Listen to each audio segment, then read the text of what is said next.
What's going on, people? We are back at it again. Catechism Tuesdays, week 21. Week 21. Let's get right into our question. What sort of redeemer is needed to bring us back to God? The answer, one who is truly human and also truly God. Really short one, packed with a lot of theological richness. So, Pastor V, let's break this down into two parts.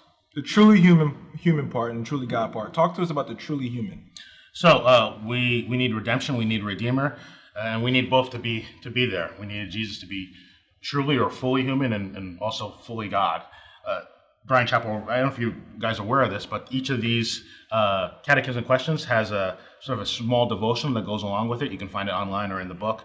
And I like how Brian Chappell puts it. He basically says, Jesus, as man, understands all that we need and provides all that we need. As God, he accomplishes all that we need. So as man, to say that Jesus being fully human, truly human, means he understands the things that we go through, that he was tempted as we were, Hebrews 4:15, and every respect tempted as we are, yet without sin. That's good. We have a God who becomes human and knows the human experience, has gone through it all, has experienced it all. He resonates with us. Exactly, he resonates with us. This is not a God who's distant from us. That's good. He knows what suffering is. And so whenever you're confused and anxious or feel like God is far away from you, the very least the thing you can say is that God understands. He's gone through it in Jesus. So he understands what we need, but then is able to provide what we need. That what we needed is a substitute, someone you might say who can represent all humanity, someone who essentially all those who God has called himself. We need someone who can stand in our place, who's lived a perfect life and is able to say, I can pay the penalty because I haven't sinned, haven't done anything that requires me to pay a penalty. I'm able to pay the penalty for other people. So him being fully man is able to say he's able to represent us before God and able to pay the penalty that we can provide. So fully human, what does it mean for him to be fully or truly God? Well, yeah, and throughout centuries, throughout church history, there's been what we call heretical teachings or false teachings that have occurred because one of these or both have been denied. So it's one of those things that we have to hold both up because both are true. The scriptures talk to both of them, truly human and truly God. But it's very, very important for him to be truly God. I actually like what R.C. Sproul says. He has this he goes between this thing between fully and truly and stuff like that. I think truly really captures it a little bit more.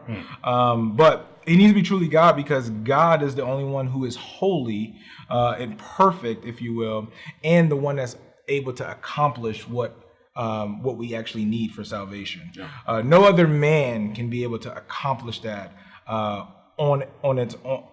Being in and of itself just a man. It has to be God. It has to be the perfect God. It has to be the loving God. It has to be the gracious God. It has to be the eternal God because the eternal God is the only one that's able to take on the penalty of sin, to stand in the place of sinners and to accomplish what has been done. So God is the one that can defeat sin and death. Yeah.